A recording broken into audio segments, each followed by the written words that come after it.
मैं देवेंद्र सोहता 10 स्कॉलर्स अड्डा से। और आज हम लेकर आए हैं आपके लिए जो पुलिस का एग्ज़ाम हुआ है आज 15 तारीख को, उसको कवर करेंगे, डिटेल्ड आंसर्स में चलेंगे। तो पहला सेक्शन जो हम कवर करेंगे वो रहेगा रीजनिंग का। मैथ्स की वीडियो आपने देख ली होगी। चलते हैं हमारे नेक्स्ट रीजनिंग के सेक्शन पे। सीरीज सी है और हमारे पास जो क्वेश्चंस है क्वेश्चन नंबर 21 से स्टार्ट हो रहे हैं जी। हमारे पास पहला क्वेश्चन क्या है, find the wrong number in the series. श्रृंखला में गलत संख्या ज्ञात कीजिए जी। गलत संख्या पूछी गई है, संख्या गलत कौन सी है। तो हम क्या करेंगे, हमने पहले चेक करना है कैसा क्रम है, बढ़ता हुआ क्रम है। और बढ़ते क्रम में क्या लगता है, पहली चीज़ प्लस, कितने का गैप है। 3 से हम 8 पे जा रहे हैं, क्या कर रहे हैं हम 3 से 8 पे जा रहे हैं। 3 से 8 पे जा रहे हैं तो कितने का है, 5 का गैप है, ठीक है। आगे 15, 8 से 15 पे जाना है। 8 से 15 पे जाने पर कितने का गैप है, 7 का गैप है। 15 से 24, 15 से 24 पे जाना है तो इसमें 9 का गैप है। देखो अब हमारे पास क्या है, 5 7 9, मतलब कि 5 7 9 कैसी संख्याएं हैं, ये सारी विषम संख्याएं, ऑड नंबर्स है। तो आगे कितने का गैप आना चाहिए, 11 का। 5 7 9 11, 11 के बाद कितने का आएगा, 13 का आएगा, है ना। इस टाइप से गैप चलेगा। तो हम चेक करेंगे 5 से 7, 7 के बाद 9, हमने यहाँ तक चेक करें। अब 24 में 11 प्लस करेंगे, 24 में 11 प्लस करेंगे, कितना बन जाएगा, 35। कितना बनेगा, 35। तो हमारे पास 34 यहाँ पर गलत है। कंफर्म कर लेते हैं, आगे चेक कर 35 में 13 को प्लस करेंगे। 35 में 13 को प्लस करा तो क्या बन गया, 48 बन गया। क्या बन गया, 48। तो हमारे पास गलत क्या है, 34 गलत है इसमें, जो ऑप्शन सी में आपको दिया गया है, ठीक है। नेक्स्ट चलते हैं,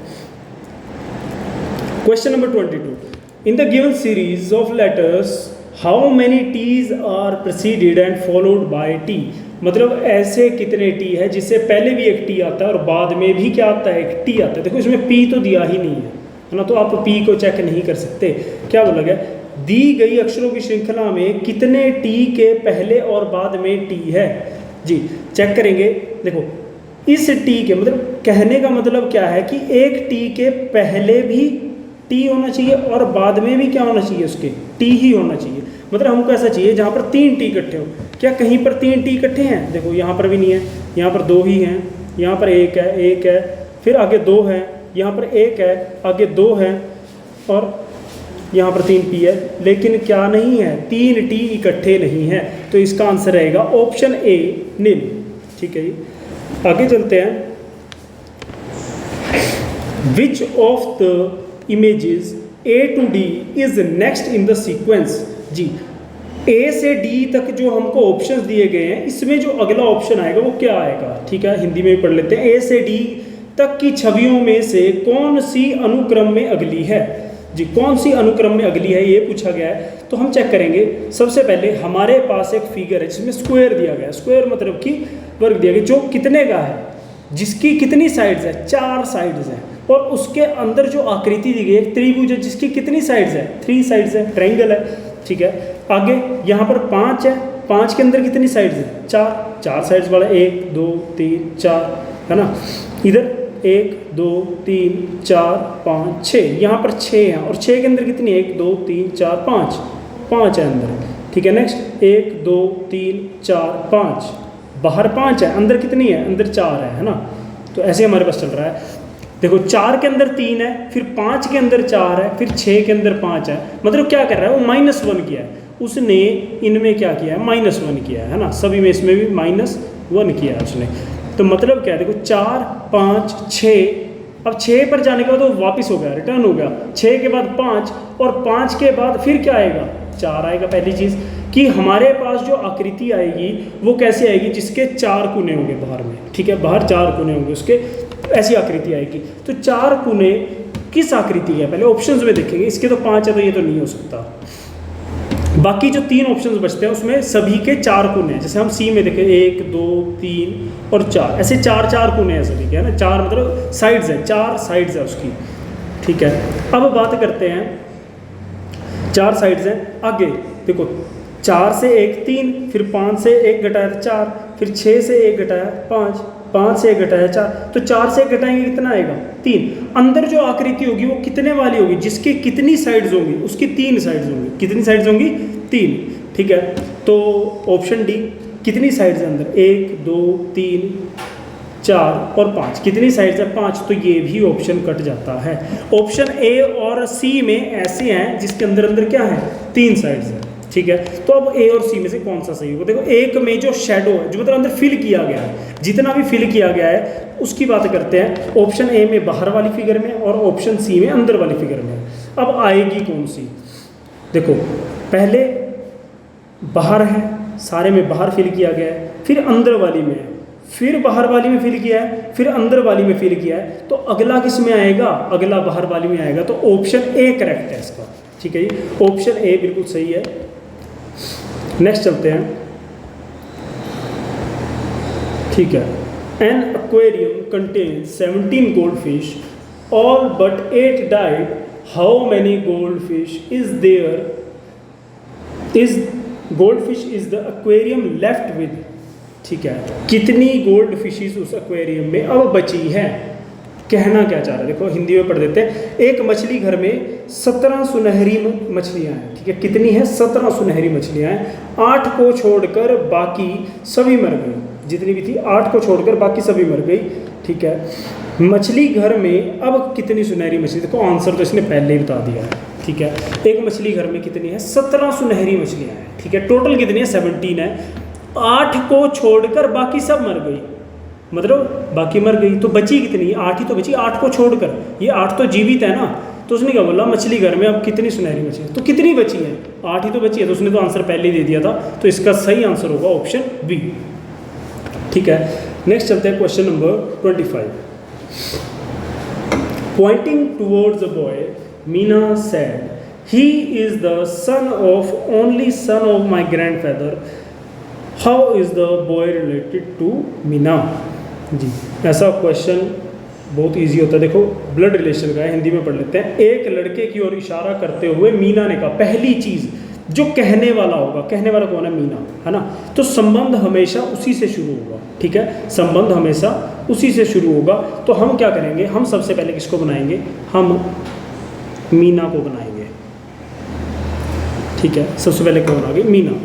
अब क्या बोला, एक लड़के की ओर इशारा करते हुए मीना ने कहा, कहने वाला कौन है, मीना।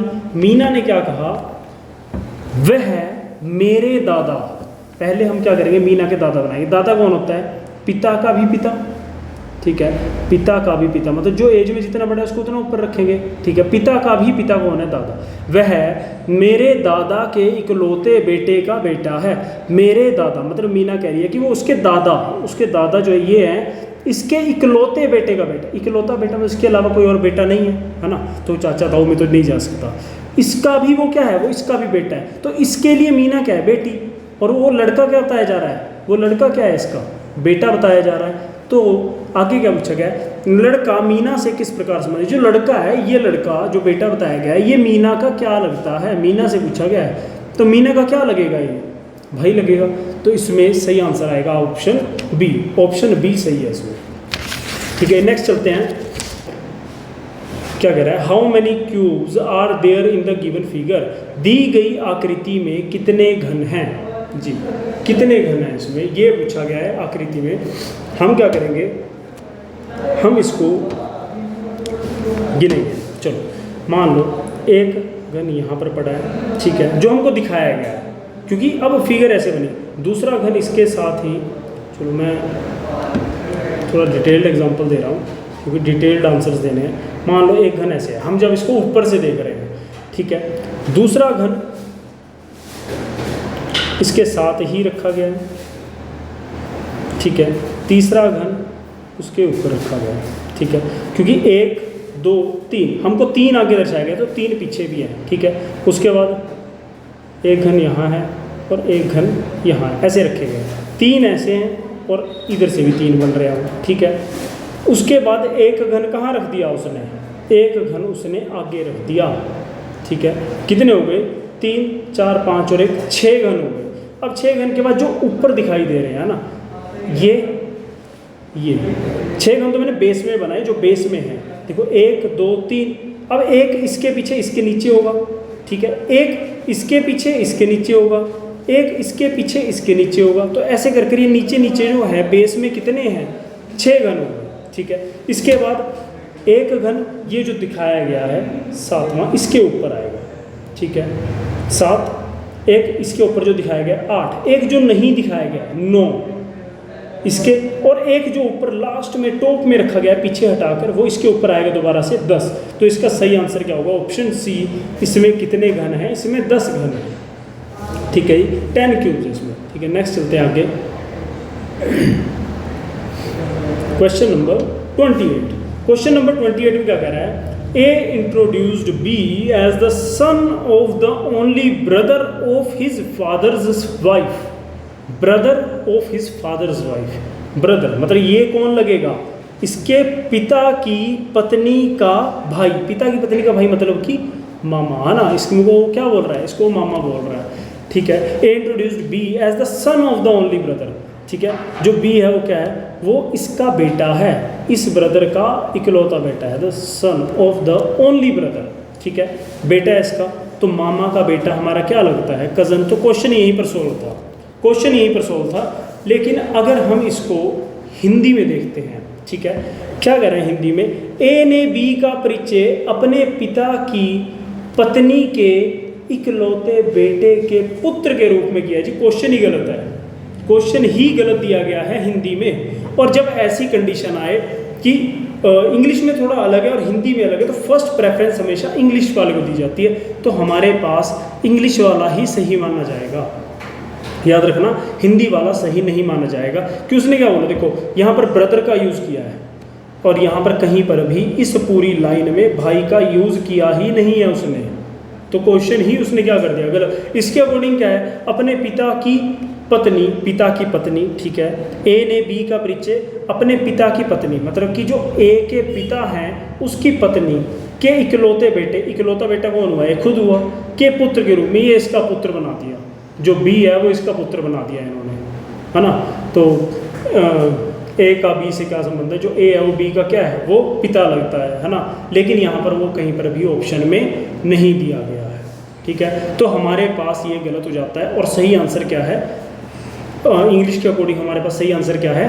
ए ऑप्शन सही है, जिसका आंसर आएगा कज़न, ठीक है। अगर इसकी फिगर चाहिए फिगर भी बना के दिखाया था ताकि आपको कन्फ्यूजन ना रहे। उसने क्या बोला? A introduced B as the son of the only brother of his father's wife, ठीक है। हम यहाँ से उठाएंगे जहाँ हिज, जहाँ से उसका संबंध बता दिया। ए ने इंट्रोड्यूस किया ना, तो हम ए से शुरू करेंगे। ए के फादर बनाएंगे, ठीक है। ए के पिता, ए के पिता की पत्नी, फादर्स वाइफ। जो ए के पिता की पत्नी होगी वो इसकी क्या लगेगी? वो इसकी क्या लगेगी? मदर, ठीक है। और इन दोनों के बीच में कैसा संबंध है? विवाह का संबंध है ना। हम छोटे से क्रॉस लगा लेते हैं, अलग रखिएगा संबंध, है ना। अच्छा, इसने क्या बोला? A introduced B as the son of the only brother of his father's wife. जो ये वाइफ है इसका ओनली ब्रदर, तो इसकी माता का भाई, ठीक है। इसको उसने क्या बोल दिया? ब्रदर, ठीक है। इसकी बात कर रहा है वो कि B as the son of the only brother. इसका बी क्या है? बेटा है, इसने ये बोल दिया, ठीक है। तो अब how is A related to B, ठीक है। ए का बी से क्या रिश्ता है? जो ए है वो बी का क्या लगता है? इसका क्या लगेगा? इसके पिता, पिता की बहन बुआ, और बुआ का बेटा, तो क्या लगा? वो कज़न ब्रदर है। आप उसको डायरेक्टली ब्रदर नहीं यूज़ कर सकते। ब्रदर सिर्फ तब माना जाएगा जब माता पिता एक दिए गए होंगे, है ना, सेम हो गए। माता पिता अलग हो गए तो क्या हो? वो कज़न हो गया, ठीक है। तो आगे चलते हैं।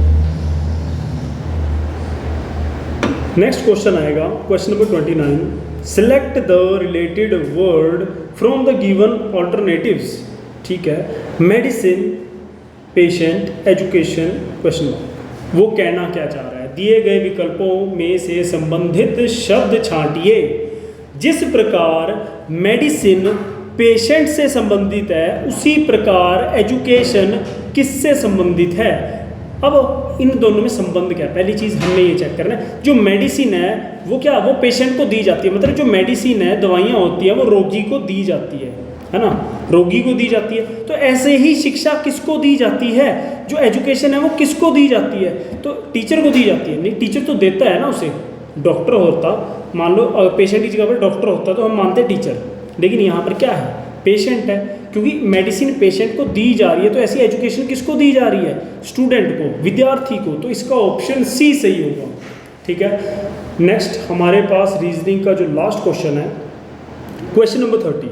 ठीक है, question number 30, in the certain coded language tired is written as 56 and brain is written as 44, how is lazy written in the same coded language. ठीक है, हमारे पास क्या बता दिया, टायर्ड को क्या लिख रहा है, वो 56 लिख रहा है, 56, ब्रेन को क्या लिख रहा है, 44 लिख रहा है। ठीक है, अब यहाँ पर कौन सा पोर्शन आ गया, जहाँ पर अल्फ़ाबेट टू नंबर्स का है। ठीक है, और ये सारा पोर्शन मैंने आपको कमांडो सीरीज में कवर करवाया था कि हमारे पास क्या है, जब टायर्ड को 56 लिखा है, मतलब कि अल्फ़ाबेट टू नंबर कोड कर रहा है, तो पहली चीज़ क्या चेक करनी है, जहाँ पर एक छोटा नंबर कोड करना है, बराबर ना हो, वहाँ पर हमने क्या चेक करना है, वहाँ पर हमने चेक करना है क्या ये इसको प्लस कर रहा है, क्योंकि छोटा नंबर तभी बनेगा ना। अब यहाँ पर तो काफ़ी सारे अल्फ़ाबेट्स हैं और यहाँ पर क्या है, सिर्फ 2 ही नंबर्स हैं। ठीक है, तो हम चेक करेंगे क्या ये इसको प्लस कर रहा है। टी का कोड कितना होता है, 20, टी का कोड कितना है, 20, आई का 9 होता है, आर का 18, ई का 5 होगा और डी का कोड क्या होगा, 4। सभी को प्लस कर लो, सभी को प्लस कर लो, कितना बनता है, ये हमारे पास आया था 56, सभी को प्लस करके। ऐसे ब्रेन, बी कितने पर आएगा, 2, आर 18, ए 1 पर आएगा, आई 9 पर आएगा और एन 14 पर आएगा। ठीक है जी, 18 और 2 20, 20 और 9 और 1 10 बन जाते हैं, 20 और 10 30 और 10 40 और 4 44, कितना हो गया, 44 हो गया। तो ऐसे पूछा गया लेजी को क्या लिखा जाएगा, एल का कोड कितना है, 12, एल 12 पर आता है, ए 1 पर आएगा, जेड 26 पर आता है और वाई कितने पर आता है, 25 पर। सभी को प्लस कर लो, सभी को प्लस कर लो, तो हमारे पास आंसर क्या आ रहा है, 64। सभी को प्लस कर करके आएगा 64 आएगा। ठीक है जी, तो हमारे पास इसमें सही ऑप्शन होगा ऑप्शन डी। ठीक है, तो रीजनिंग का सेक्शन आपका यहीं पर एंड होता है। नेक्स्ट जो सेक्शन होगा वो आपके पास जीएस का है, वो सर लेकर आएंगे। तो धन्यवाद।